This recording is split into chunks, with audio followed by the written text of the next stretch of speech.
тъй жално, тъй милно плачеш, Гарване, и ти, птицо проклета, на чий гроб тамо тъй грозно грачеш. Ох, зная. Ти плачеш, майко, за той, че ти си черна рубиня, за той, че твоят свещен глас, майко, е глас без помощ. Глас в пустиня. Плачи. Там близо край град София стърчи, аз видях черно бесило и той един син Българио виси на него със страшна сила. Гарванът грачи грозно, зловещо, псета и вълци вият в полята, старци се молят Богу горещо, жените плачат, пищят децата. Зимата пее своята зла песен, вихрове гонят тръни в полето и студ и мраз и плач без надежда навяват на теб скръб на сърцето.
Сега започваме да навиваме градския часовник,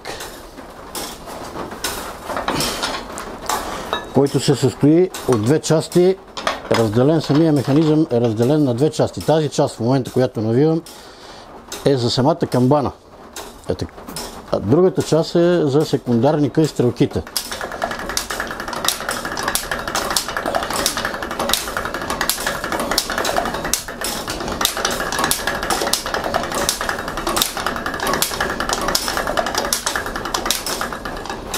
Така, сега от тук отиваме на другата част. В момента, в който навиваме часовника за секундарника, той се спира, защото не може да работи, когато го навиваме. И започваме. Тази страна в момента, която навиваме, е само за секундарника, за този секундарник, и предава движението на стрелките отпред на циферблата.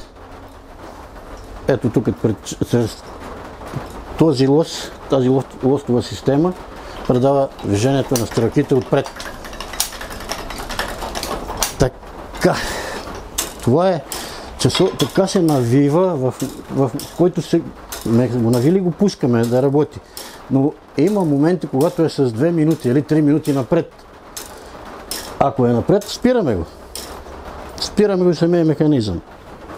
Изчакваме го 2 минути и го пускаме. Ако е по-обратно, ето тук, чрез тази част, чрез тези 2 змии, се сверява градския часовник. Ако много бърза, го сваляме надолу. Ако много изостава, го дигаме нагоре. И така се регулира, се сверява часовника. Той вече е готов, навите, може да го пуснем да работи. Тук чрез тази система, чрез това зъбно колело, предава движението на стрелките отвън. Отвън. Това, ето, чрез тази лостова система, тези каренца хубави направени, бай Димитър от Карнобат ги направи, и предава движението на там за стрелките. Това е едната част на часовника. Посредством това колело камбаната бие. Ето тук то е зарезано на едни правоъгълничета. Това е тук е 1 часа. 12. Сега най-големият интервал от разстоянието, виждате ли го тук, това разстояние, е най-големо 12 часа. В момента, който часовника бие, това се движи тук отгоре и камбаната бие. И удара 12 пъти и пада тук, зацепва тук в това. После в 1 часа пак така и вече 2, 3, 4, 5, 6, 7, 8, 9, 10, 11. Сега 11 часа. А посредством това е тази лостова система. От тук това зъбно колело има една топчица, като дойде подига това нагоре. Това е лостова система, освобождава това. Дига го нагоре, аз не искам сега да го подигна, защото ще удари часовник. И тогава това освобождава това зъбно колело от тази страна. И камбаната започва да бие. Вече това въженце се предава нагоре към камбаната. Ето, тук има едни много интересен направен механизъм. Работи вече 23 години, се грижа за него. Така ми остана от бай Димитър Кръстев. Той трябваше да се грижи за него, но тогава той беше на напреднала възраст и ми го остави на мене вече 23 години. Всеки ден, тук няма почивка, всеки ден, събота и неделя, сутрин и вечер съм тук при него, навивам го, сверявам го, смазвам го, при необходимост го ремонтирам и така той работи вече 23 години. И той е част от нашето семейство, грижиме се всичко за него. Звъна на камбаната, като удари камбаната, хората движат се из града така между хората и като удари камбаната, те вадят часовниците и поглеждат да видят дали часът е точен. А по принцип е много трудно да накараш този голям механизъм да работи точно. И благодарение, нали, управям го все пак да работи точно колко мога, макар че някои пъти има и трудности, имал съм и трудности, но пак го преодоляваме ги и продължаваме напред, няма връщане назад.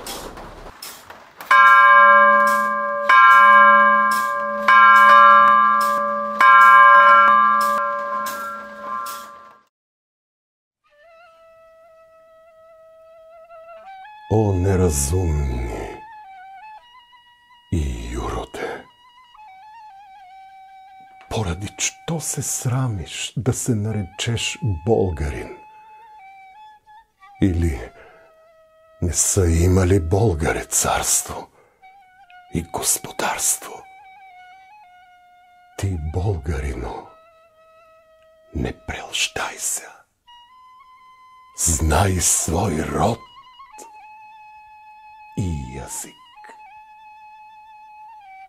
Паисий, 1762. 120 години. Тъмнини дълбоки. Тамов дън горите, атонски високи, убежища скрити от лъжовния мир, место за молитва, за отдих и мир, де се чува само ревът беломорски или вечни шепот на шумите горски, ил на звона тежки на Божният звън, в скромна килийка, потънала в сън, един монах тъмен, непознат и бледен, пред лампа жумеща, пишеше наведен. Що драскаше той там? Умислен един, житие ли ново, нов ли дамаскин, зафанато дълго, прекъсан, оставен и пред кандилото сред нощ пак залавен. Що се той мореше с тоя дълъг труд? Или бе философ, или беше луд, или той канон бе тежък и безумен, наложен на него от строги игумен. Най-после отдъхна и рече: конец. На житие ново аз турих венец. И той фърли поглед любовен, приветен към тоз труд, довършен подвиг многолетен, на волята рожба, на бдението плод, погълнал безшумно половина живот, житие велико, заради което той забрави всичко, дори и небето. Нивга майка нежна първенеца своята и не е гледала. Ни млади герой първите си лаври, ни поетът мрачен, своят идеал нов, чуден, светлозрачен и кът някой древен библейски пророк, ил на Патмос дивни пестинника строк, кога разкривал е възгладката кожа тайните на мрака и волята Божа, той фърли очи си разтреперан, блят, към хаоса тъмни и към звездния свят, към бялото море заспало дълбоко и вдигнате с листи и викна високо: от днеска нататък българският род история има и става народ.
В 17-та година съм на Врацата.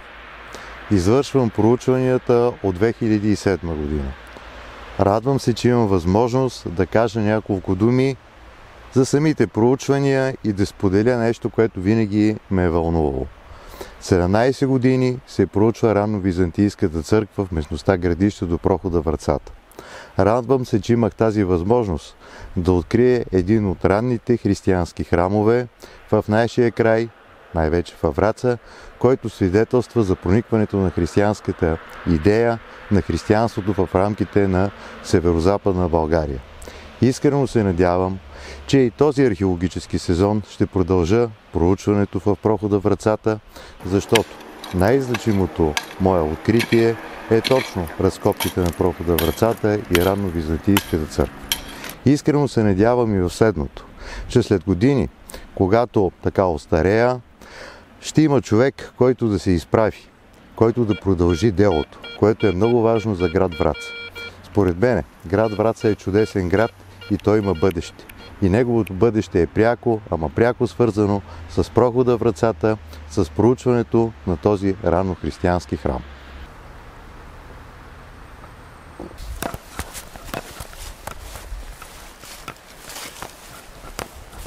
Всяка година археологическия сезон завършва с полева консервация. Необходимо е разкритите зидове да бъдат подкрити и да бъдат предпазени от атмосферните условия. Радвам се, че през последните археологически сезони бяха разкрити няколко помещения пред входа на църквата, които са верижно свързани с него и които свидетелстват, че църквата е представлявала един цял храмов комплекс. И тук виждате как старателно сме завили така зидовете от последното помещение или помещение номер 3. Когато започнем следващия археологически сезон, ние, разбира се, ще махнем тези покривала геотекстила и ще продължим археологическото проучване и ще вървим напред.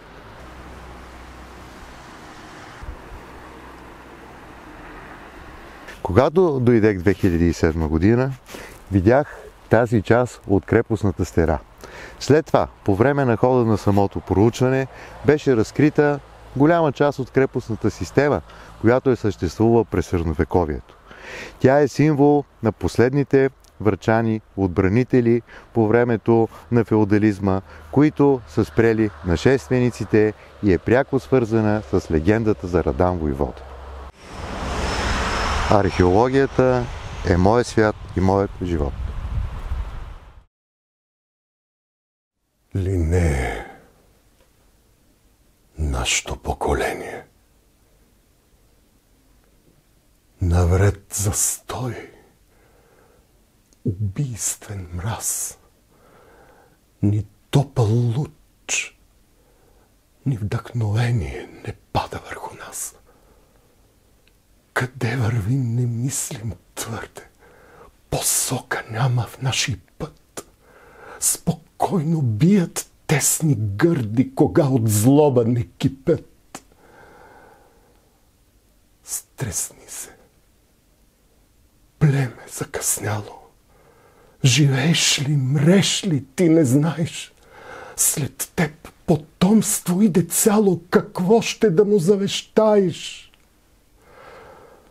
Ил твоят път се вече изравни, ил нямаш други ти съдби, ил нямаш ти задачи славни и цяло бъдеще с борби. Не дей оставя, мили Боже, без лампа Твоя свет олтар, без химна Твоето подножие, без вяра, живата си твар. Не да я оставя без звездица, моряка в нощни мрак остал, без утро мъничката птица. Народите без идеал. По принцип аз съм от Харманли, нали, роден съм там, живял съм там, всичко, къщата ми е там. И като всеки хармалиец, ние знаеме поемата на Пенчо Славейков "Извора на Белоногата", събитията са в покрайните на Харманли. Нали, там около село Бисерче и Харманли. Чешмата съществува, направена е като исторически комплекс. Значи, там има една плоча с ей такова пано, точно е такова пано, което сме го правили. Аз бях тинейджър и имаше една художничка, вече не спомня името, тя беше така на възраст. Вика, хайде да ми помогнеш, и видя, че мога да правя такива работи. Взехме глина от керамична, тя не е точно такава, тя е по-светла глина, мергел, с пясък и с пепелина, но седнахме и за един месец направихме едно огромно пано. Ей такова, общината направи една огромна плоча, която и сега стои, и залепихме паното. Паното, нали, гравирахме букви, не точно тези, това аз си ги сложих тук, нали, тия строфи от поемата. И така, направихме го. В момента очаква реставрация самата плоча, защото има опадала мазилка там в Хармали, обаждат ми се и така. Но факта, че аз съм в Враца, като дойдах, за да не изпитвам носталгия, значи първата работа, като дойдах в това ателие, беше да си вкарам нещо от родния град тук. Много отдавна, още от ученически години се занимавам. Завършил съм такова училище, керамично, с глина. Се занимавам. Нали, в последствие, след училище, съм работил на доста места, свързани с гранчарството. В Бусенци 86-та година, там ходих да чиракувам при големи майстори, като Петър Гигов, като Богдан Кирилов, като Байко Лазонски. Значи, това са светила в гранчарството. От тях приех доста техники в гранчарството. И така, започнах да работя модели за Бусенската там музей, има едно цехче, жълтата къща му казват. Значи, тия по-зевзешките работи, по-атрактивните, няма как друг да ги направи, защото аз съм запознат с структурата им, с абсолютно цялото устройство. Това е един вид дяволска стомна. Ето там има друг вид дяволска стомна.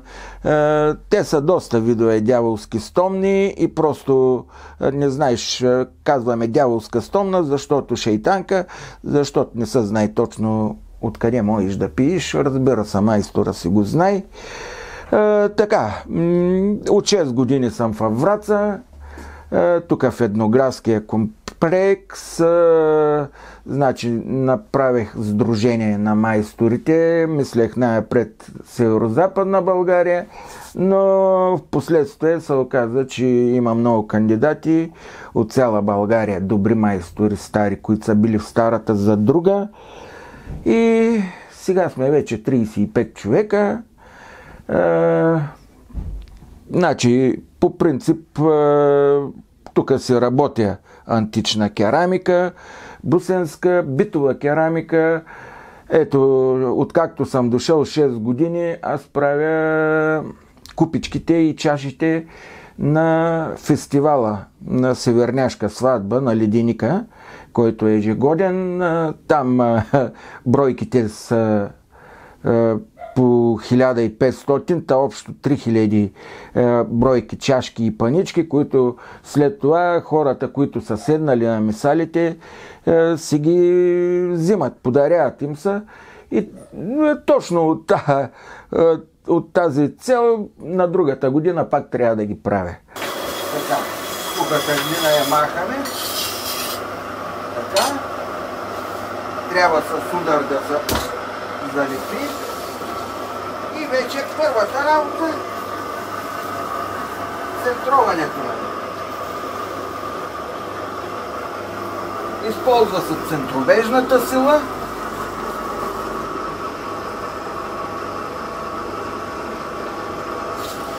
Така. Ето, след това се оформя дъното. Да е равно дъното и почва да се изтегля вече.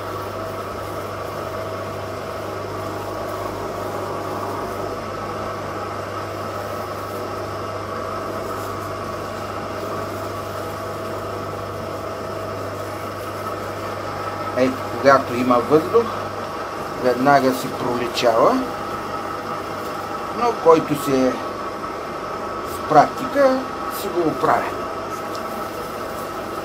Ето, оформяме. Най-радостното е, че при мен идват много деца, които се учат.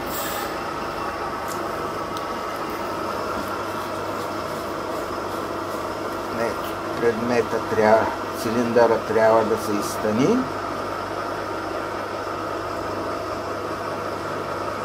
Ето.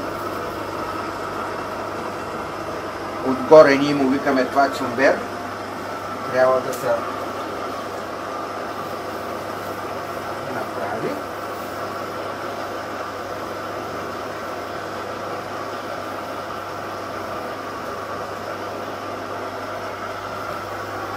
Ето, вече цилиндъра е изтънен. Горе е равно. И сега вече почваме. Това ще е гърне. Завод. Сега почваме да изтумпваме гърнето. Трябва да направим обемната част.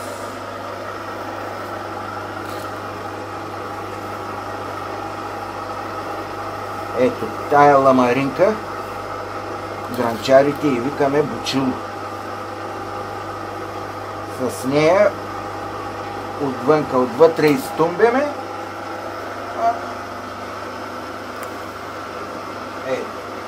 Сливаме, за да можем да направим гърлото.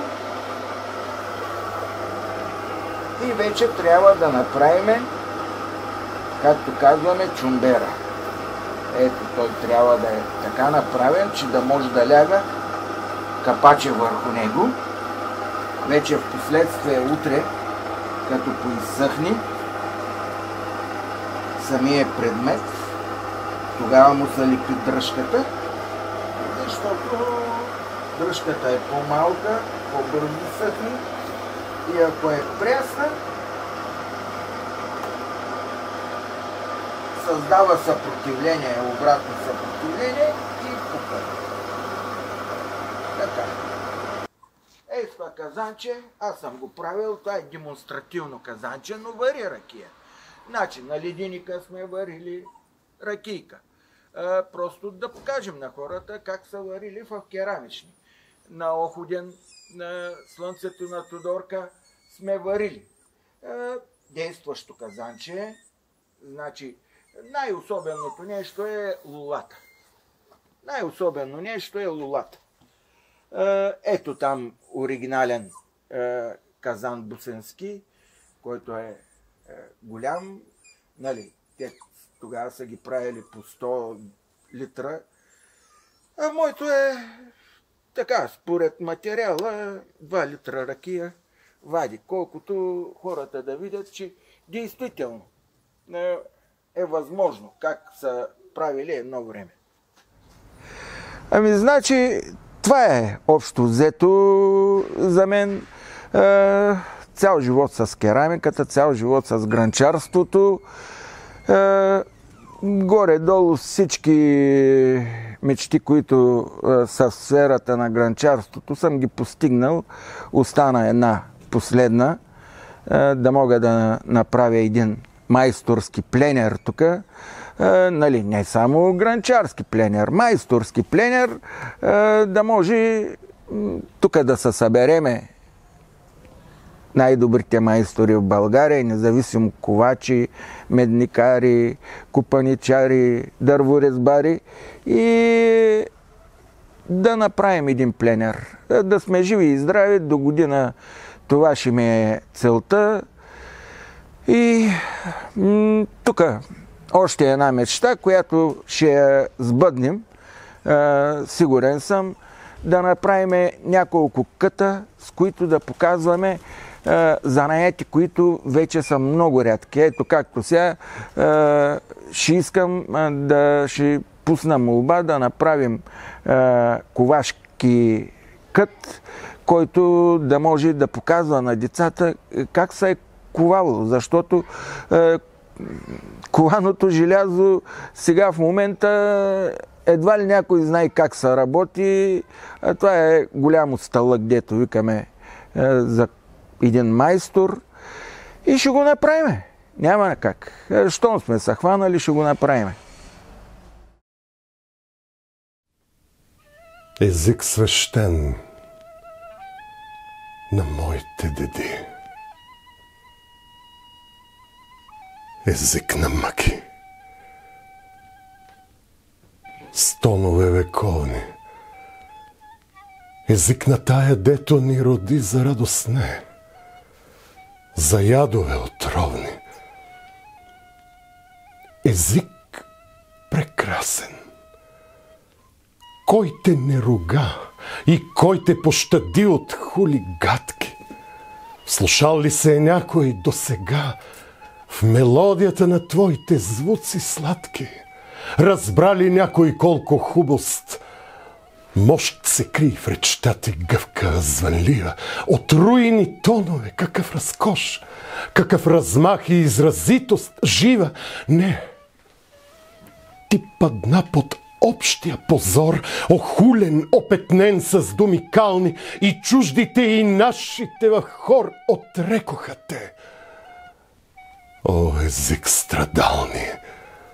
Не си можал да въплатиш в теб съзнанията на творческата мисъл.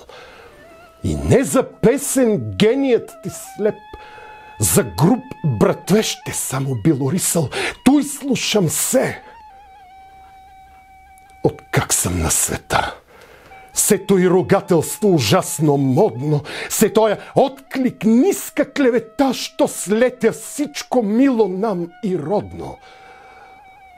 О, аз ще взема черния ти срам и той ще стане моето вдъхновение и в светли звукове ще те предам на бъдещето бодро поколение. О, ще те обриша от калта и в твоя чисти бляск ще те покажа и с удара на твоята красота а с хулниците твои ще накажа.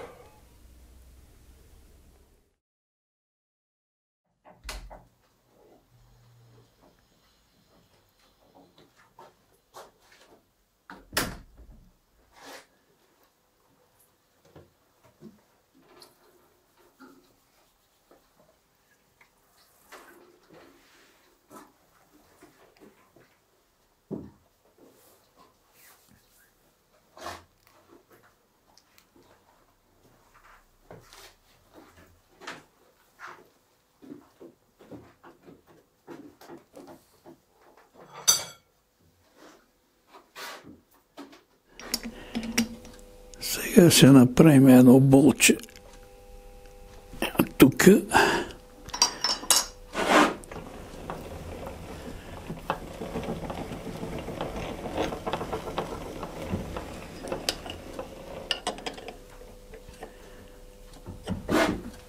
Хайде да пуснем струга.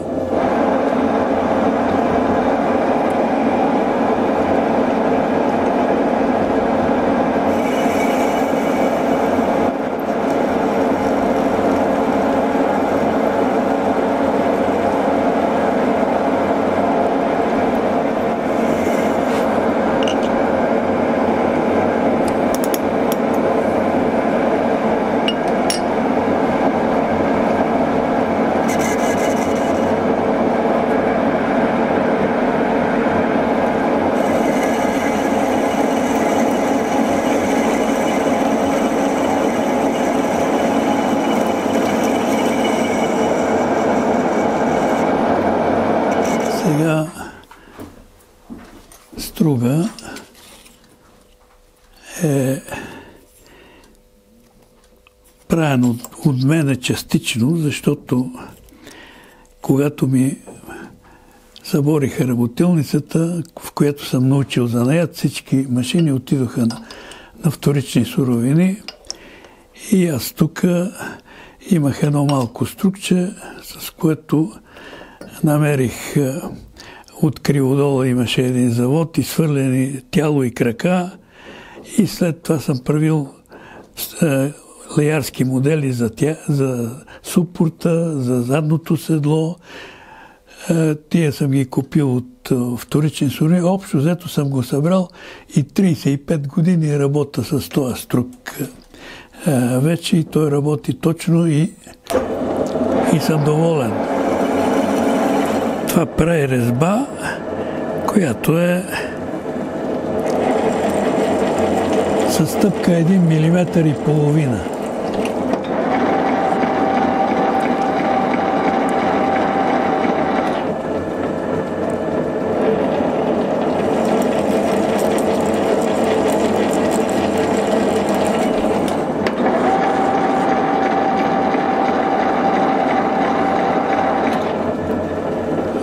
великолепно.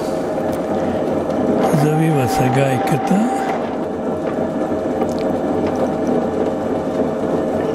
А сега ще го отрежеме. При резането се нагрева.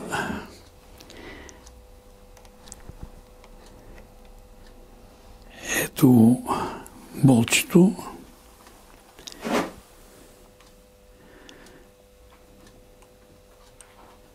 Сега ще му сложим и гайката.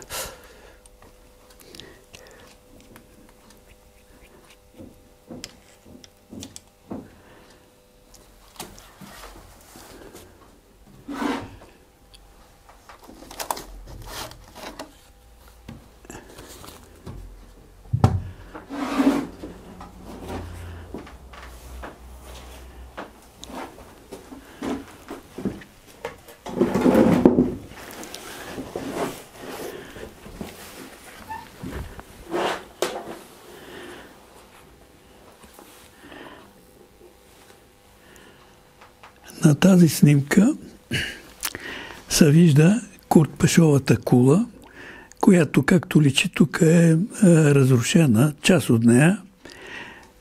Тук това е къщата, която е залепена към кулата, в която се е родила баба ми. А това е нашата къща.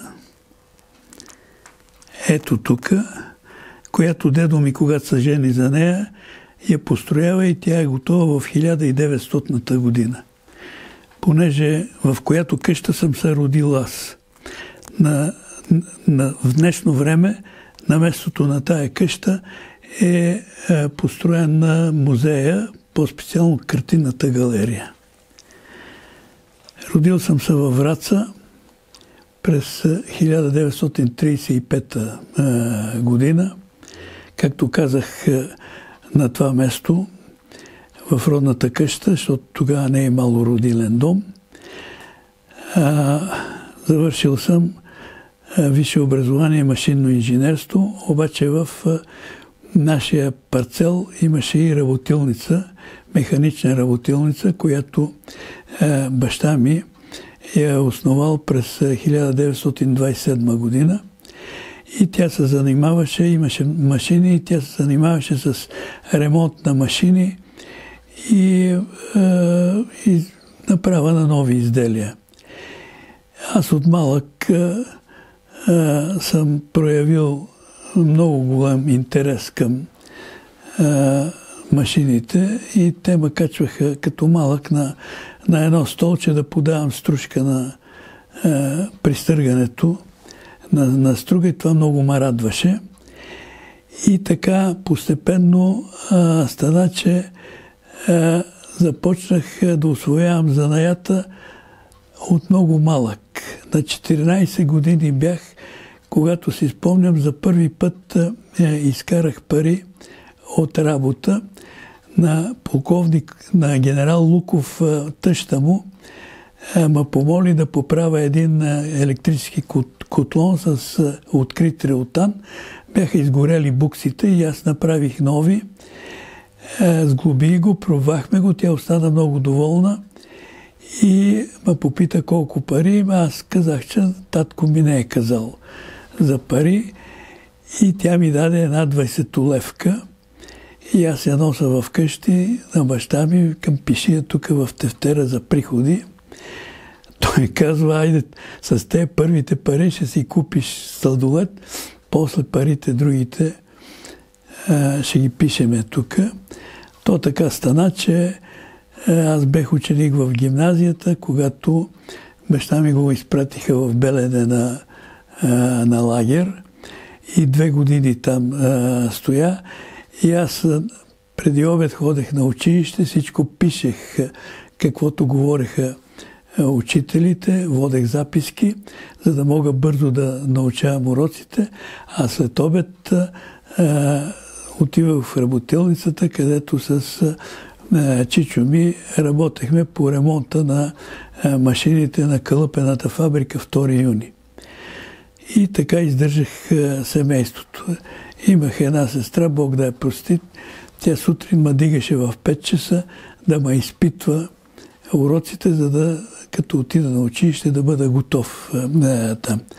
Така, успоредно с всичките тези работи съм завършил гимназия тогава се държеше така наречената руска матура, независимо от успеха, по там дадени предмети се полагаха изпити. Съм завършил с отлична диплома, не пълно 6, но над 5,5. Не мога да си спомня колко беше. Също така искам да кажа, че дедо ми, на който аз съм кръстен, Петър Серапионов, е останал сирак, той е в Лютиброд роден, останал е сирак, баща му болен и отива в Черепишкия манастир, където се замонашва и така става с името отец Серапион, който дава името на нашата фамилия. А дедо ми, освободителните войски го взимат, поне той ходи след обоза, за да му дават да яде нещо и питат баща му, може ли да го вземат в Русия. Той се съгласява, така го закарват в Санкт-Петербург, където учи техническо образование и се връща в България, във Враца. Намира баба ми тук и се женят, в резултат на което има 6 деца. И като той работи в 35-ти пехотен полк, изпращат го във Франция на специализация и той фактически е основател и инициатора да се основе ремонтната работилница, която вече не съществува. Внасят са машини от Австрия, имаше стругове, имаше фрезхобел, имаше фреза, шепик и това мене от малък ме заинтригова и започнах да уча занаят така по желание. Дедо ми е прогресивен бил, в смисъл като техник и той внася първия автомобил в България. В смисъл във Враца. Чакай да видя, това е вестник Народна младеж, който пише: ето, първият автомобил във Враца. Първият автомобил във Враца се появява през 1908 година. Той е собственост на Петър Серапионов. Това е моя дедо, аз съм негов съименник, роден в Лютиброд и завършил техническото си образование в Петербург през 1890 година. Автомобилът бил използван за превоз до Мездра и Вършец. Сега в окръга има близо 50 000 автомобила и обществен транспорт и така нататък. Автомобила, аз имах една фотография, обаче някой е взел от тук и нема. То е най-стария Форд с плътни гуми, не пневматични и с газови фенери за стопове отстрани. Ето отец Серапион, който фактически дава фамилията, името на нашата фамилия. Неговото собствено име аз не го знам. Как и ние го не знаеме.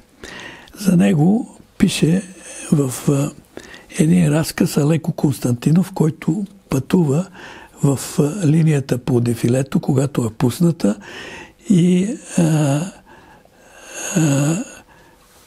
разказа се казва в българската Швейцария, който се отбива на Черепишкия манастир и там се среща с отец Серапион и почва така: благослови отче Серапионе, но не ти легендарно страшилище на Рилската обител, а ти духовният пастир на Черепишкият манастир. И тук описва с раздрани дрехи, с коса сплъстена от восъка и така нататък.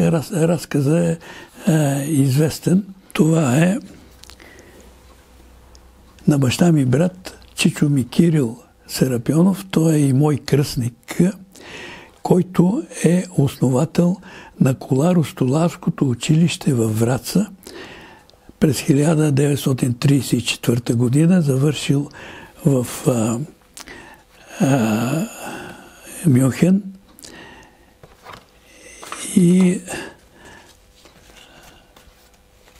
идва тук във Враца и основава училището, с което да са кадри, да се създават кадри за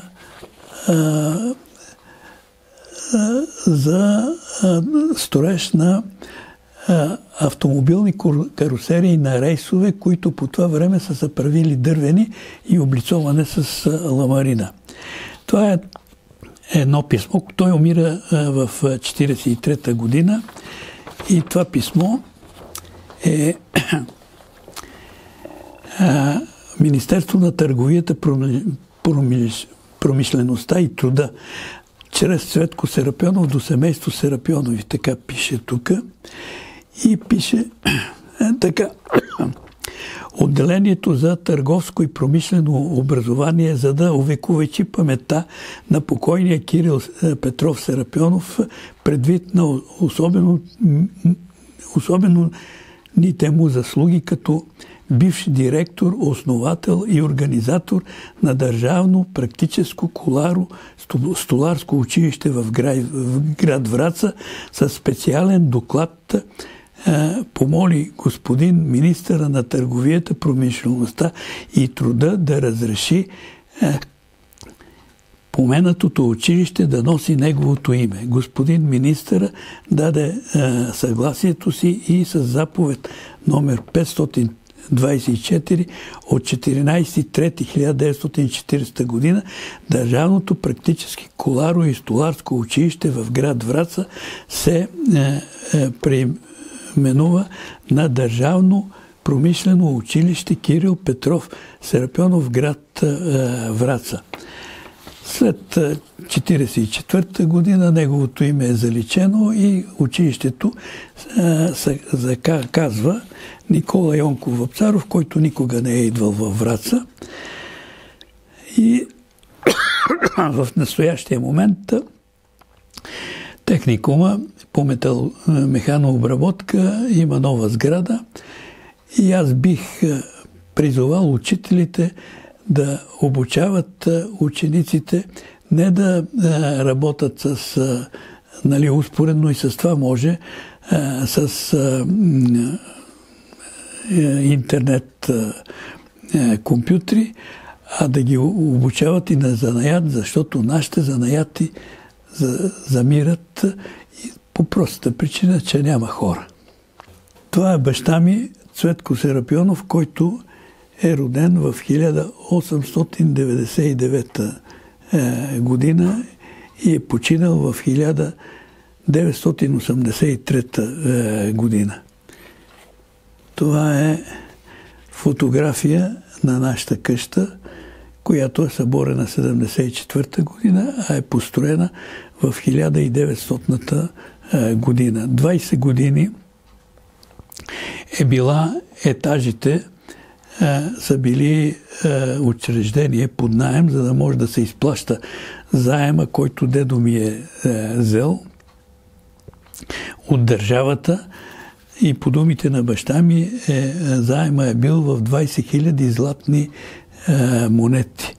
С наема е изплатена къщата, а те, семейството с 6 деца, са живели в 3 землични стаи. Там е бил и стана на баба ми да тече плат, за да може да шие дрехи на многолюдното семейство. Аз се Богу моля с тия думи.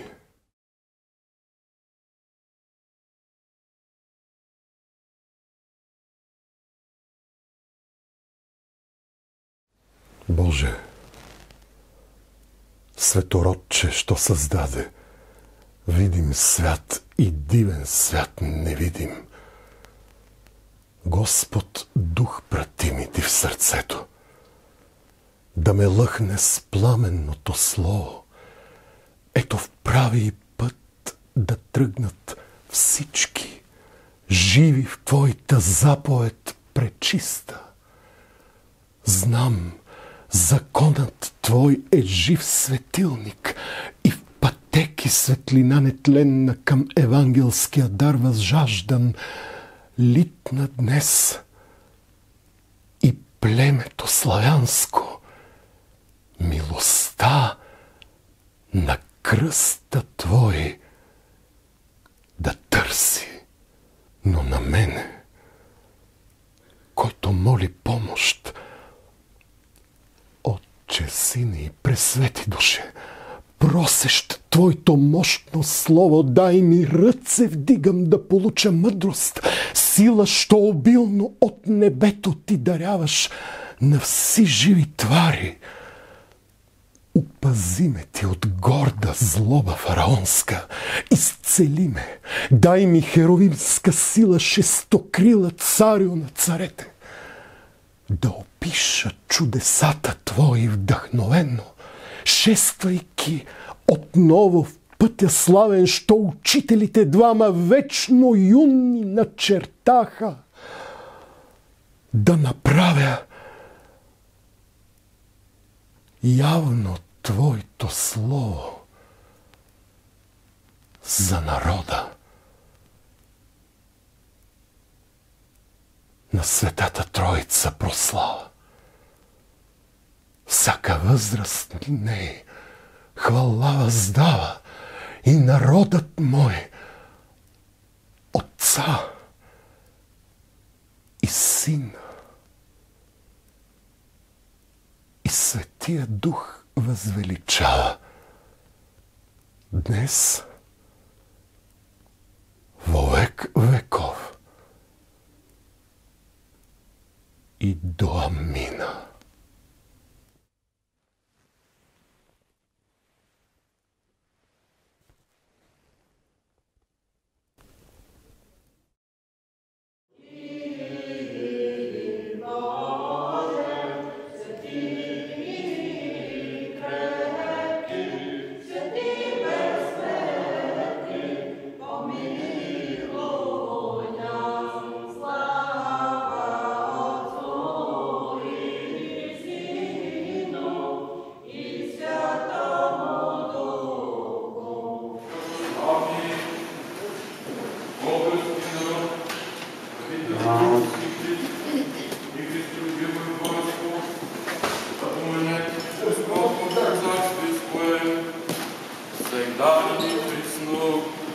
И во веки веков. Високо пресвещеничко на нашето пригорие, пресвещеници го нашите яки случаи, като милето Слово Царство спомене. Има един единствен въпрос, който Бог е задал на първия човек, Адам. И този въпрос е след като Адам и Ева до него са яли от забранения плод. Ябълката, дървото, което е било по средата в рая, дървото за познаване на добро и зло. Заради което Бог е бил предупредил Адам и Ева, когато са били едно цяло, да не едат от този плод, защото без друго като вкусът от него ще умрат. По силата на тия думи Адам и Ева, които не са родени и са били едно цяло доста време, по-скоро извън времето, защото времето е относително тогава още не е съществувало в този вид, който ние сега го отмерваме. В това време, когато са били едно цело, те са спазвали строго тая заповед, което не е нищо друго, освен пост. Да не ядеш, това е пост, въздържание. И след като Бог ги разделил в един определен момент, защото неговия план явно е бил те да се размножават, но в рая. И то по неговата воля, по Божията воля. Той така е благословил: плодете се, множете се, обладайте земята, тя е ваша. Но след като Адам и Ева са грешили, т.е. сияли от този забранен плод и първото нещо, което видели и осъзнали, че са голи. Изпитали студ и срам, нещо, което до тогава не са го изпитвали. И съответно пожелали да се скрият от Бога. Скрили се там някъде в храстите, а Бог, който вижда всичко, задава въпроса: Адаме, къде си? Който въпрос е към всеки един човек, защото всеки един човек произхожда от Адам. Но да не забравяме, че това значи земя, пръст, скал. Това, което е оживотворило пръста и кълта, се нарича душа. Да вдъхнем дихание за живот, жива душа. Така казва Бог. И чрез това божествено вдъхване земята, пръста, кълта се е превърнала в плът, в материя. Това, което ние вече виждаме. Но това е основният въпрос. Адаме, къде си? Той е отправен от Бога към всеки един човек, дори и в съвременния свят. Къде си? Къде стоиш? Какво правиш? Защо го правиш? Защо си се скрил? Тук съм, Господи. Защо си се скрил? Да не си ял плода, който ти бех забранил. Господ, който знае какво е направил, го пита, за да види дали има осъзнаване на неговите действия. А той започва да лъжи, да шикалкави. Не съм аз виновен. Жената, която ти ми даде, тя ми даде да ям. Тоест, жената ми е виновна. Тоест, някой друг ми е виновен. Не съм аз виновен. За това състояние, което се намираме сега в момента. Ева така ли е? Не е така, Господи. Змията ме прелъсти, тя ми даде да ям. И така ни се видях, че е вкусно, и така ни се отвориха очите и разбрахме, че сме голи. Щом не искате да слушате Бога, ето вече ще живеете извън рая, ще се раждате, ще страдате, ще боледувате и ще умирате. Така че в нашата православна вяра смъртта е основното, върху което се гради тя.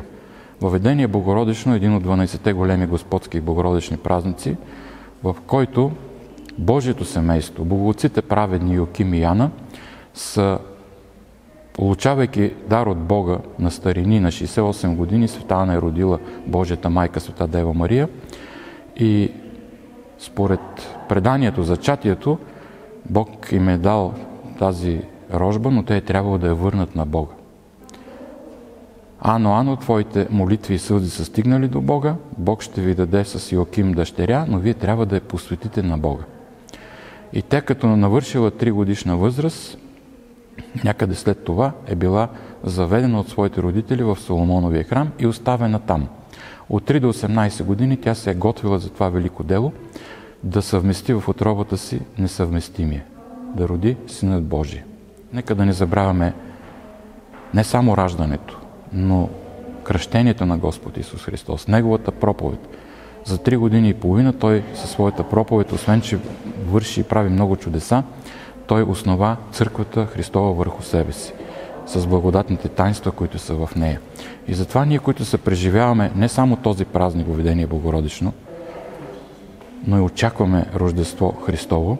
Той се е родил преди 2000 години заради нас и ние го очакваме да дойде втори път. А Той кога дойде? Кога дойде в славата си, това ще бъде видимо за целия свят, защото тогава, преди 2000 години, Той се роди така неразбираем, невидимо, в една пещера, в едни ясли, където беше стоплен, повит от майка си и баща си по плът, повит и е легнал в тия ясли и животните го топлеха с дъха си. Той беше неузнаваем, непознаваем като Син Божий, като Бог. Но след своята 30 годишнина, чудесата, които прави и вярата, които остави, тя е за нас и тя е много показателна. Ние трябва да я живеем, трябва да я спазваме и трябва много да внимаваме в днешно време и да си даваме точен отговор на въпроса къде сме, как стоим, какво вършим, как го правим. Защото един ден, когато душата напусне това тяло, тя ще дава отговор за всички дела, които е извършила тук на земята. Ние трябва да знаем кое е истинското семейство, защото само в истинското християнско семейство се преподава този Христов дух и тези традиции, които са свързани с вярата. Както споменах, нашата Българска православна църква още 1923 или 1924 година с решение на Светия Синод е направила този празник ден на християнското семейство и младеж. Но в днешно време ние се подчиняваме така много повече на чужди традиции. Ето в един национален ден, 1 ноември, когато се чества Денят на народните будители, за децата се проповядва едно неистинско, лъжливо учение, което е свързано с някакъв измислен празник Хелоуин.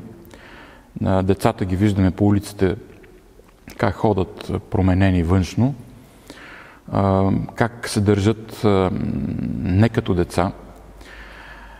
И затова в днешно време е много трудно ние да разпознаем коя истина е истина и коя лъжа е лъжа.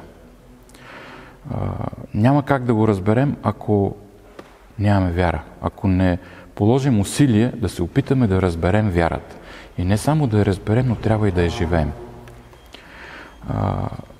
На днешно време малко са хората, които, ходейки на църква, знаят защо ходят. Посещаването в храма всяка неделя е свързано с слушането на Словото Божие. Защото Словото Божие, което е оставено в Библията, е създадено за около 1600 години. 1500 години преди да се роди Господ Исус Христос и 100 години след като Той се роди и живя на земята и остави своето учение в вид на Евангелие. Така че това Слово Божие е благодатно и в днешно време напълно има същата сила, каквато имало преди близо 2000 години. И затова, когато ние ходим на църква, ние слушаме Словото Божие. Светата литургия, това е Евхаристията, Тайната вечеря, се чете. Апостол, апостолско последование и евангелско четиво. Така че тези две четива всяка неделя, а те всъщност се четат и всеки ден, когато има света литургия, ни дават отговор за всичко това, което ние търсим в храма, в църквата Христова.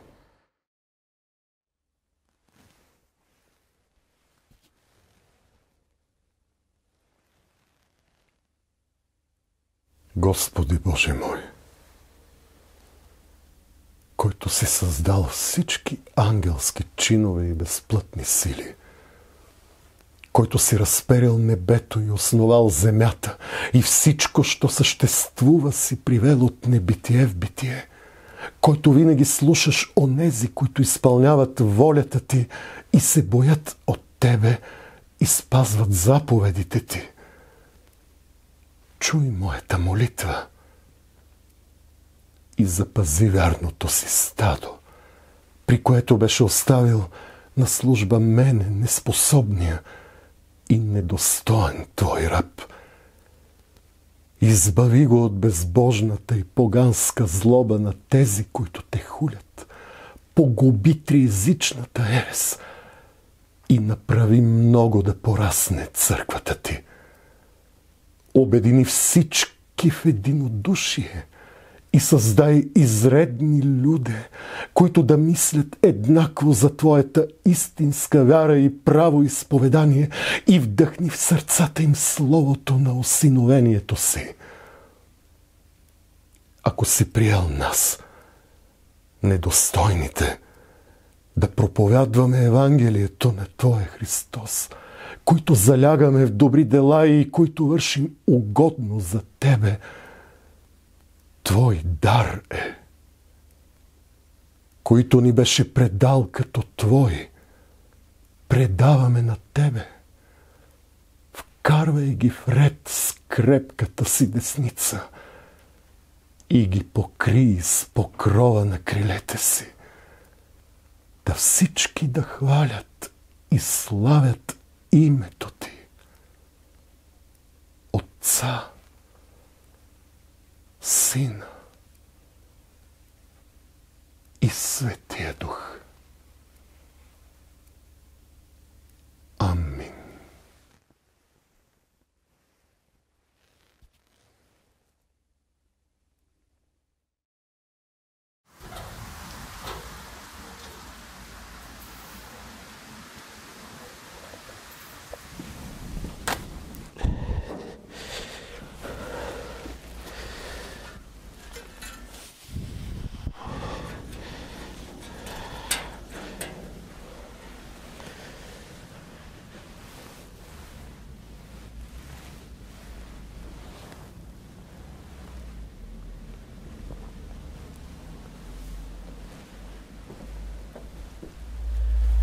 почистиме малко иконите. Всеки път, като идвам и ги почистваме от прахта, която има.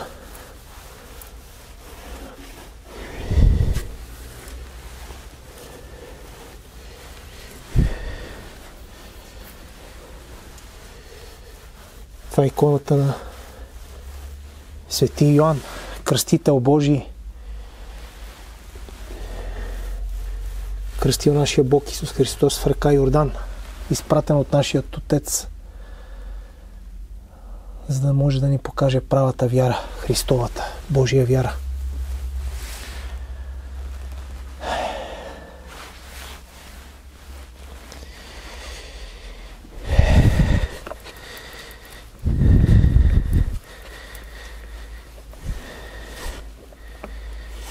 Ето тук има вода от река Йордан и земя от Йерусалим, осветени на Божи гроб.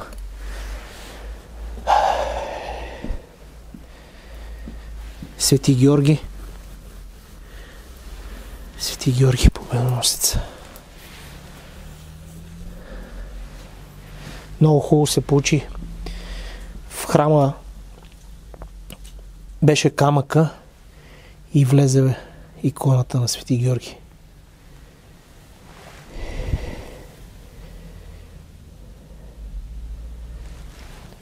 Едно уникално място.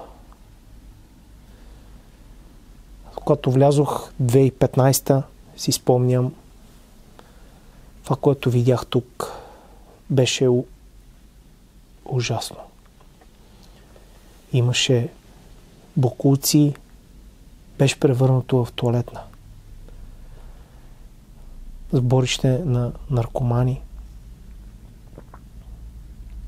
Но въпреки гледката, която видях, усетих тази божествена сила на християнския храм и си казах, че трябва някой да поеме този кръст и да го възстанови. И така през 2016 година всичко започна. Започна възстановяването на храма. И изкарах 7 камиона с боклуци от тук. Направих пода.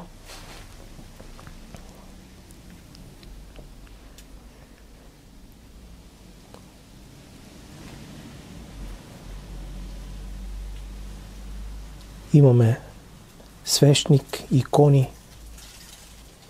Следващата ми цел е да възстановя и покрива, защото наистина през годините някой е решил да вземе каменните плочи от покрива и следващата ми цел е наистина да възстановя покрива. Защото е много важно, защото когато вали силно,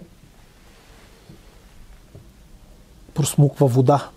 И тази вода влиза вътре в храма. И по този начин го унищожава. Надявам се след няколко месеца да започна възстановяването на покрива. 2017 година го преоткрихме. Храма. 2018 сложих камбана с лика на Свети Георги.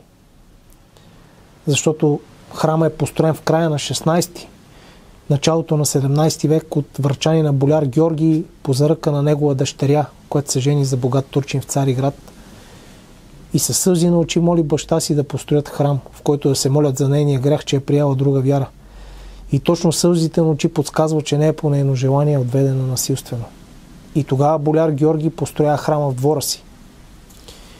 И поради тази причина реших да увековеча името на боляр Георги, като поръчах специална църковна камбана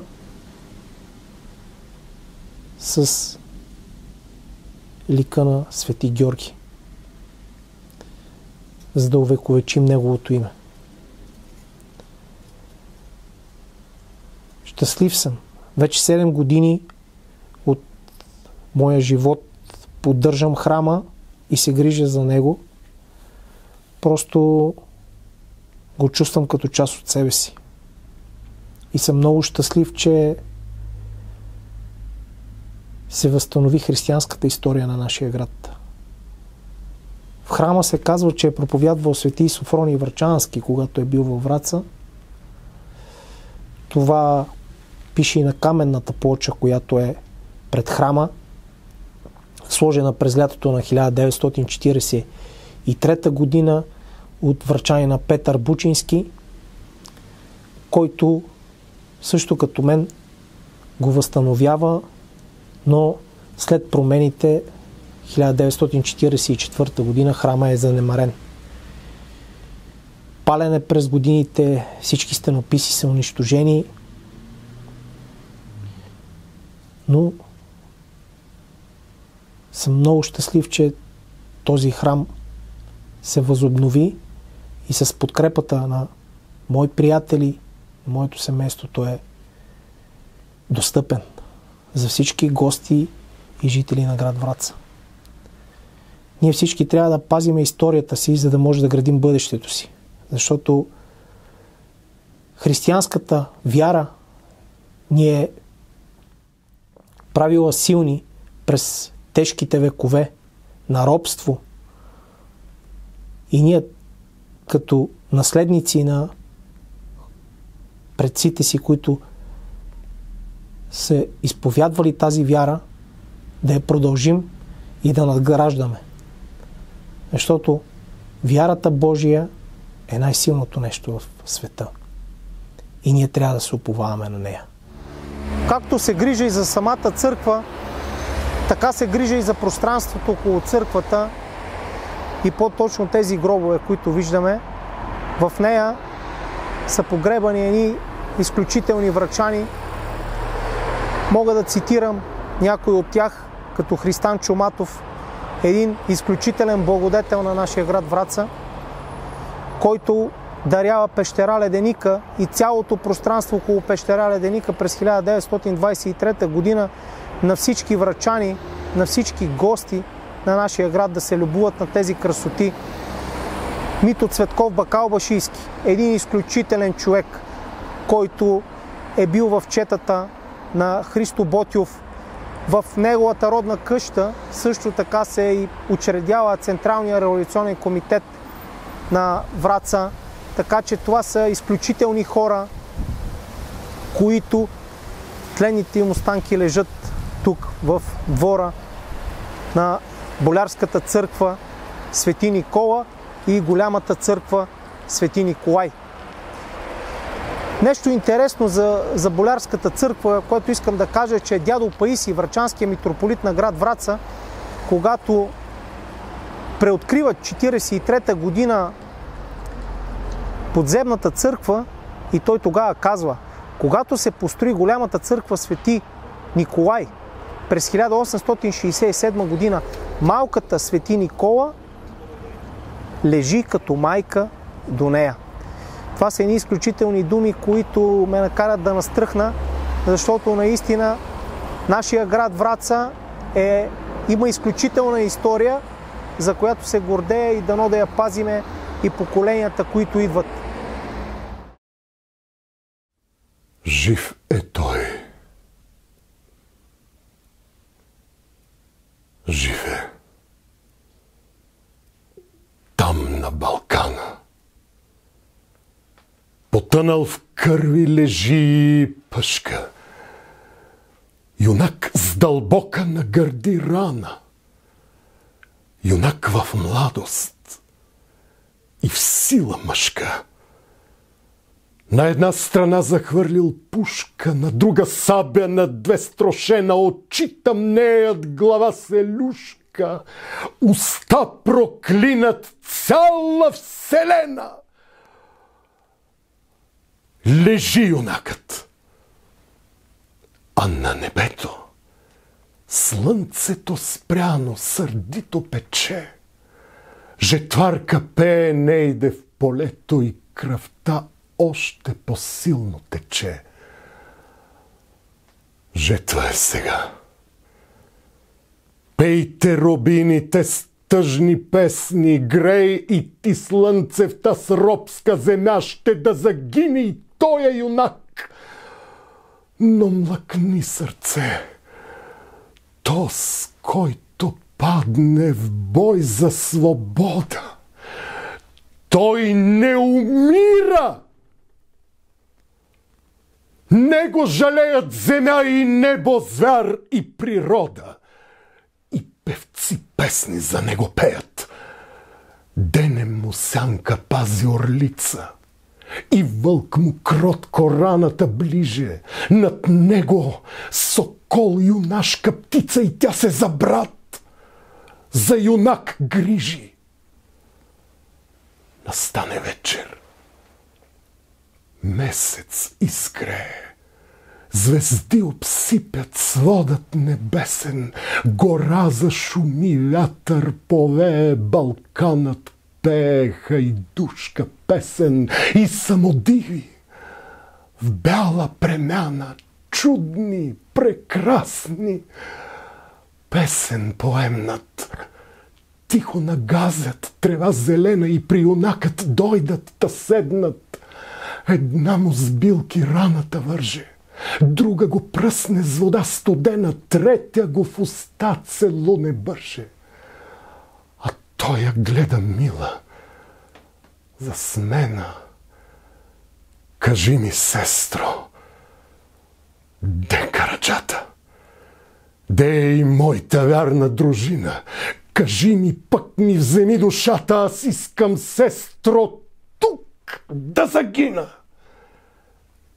И плеснат с ръце, па се прегърнат, и с песен връкнат те в небесата, летят и пеят, дорде осъмнат и търсят духът на Караджата. Но съмна вече. И на Балкана юнакът лежи, кръвта му тече. Вълкът му ближе лютата рана и слънцето пак печели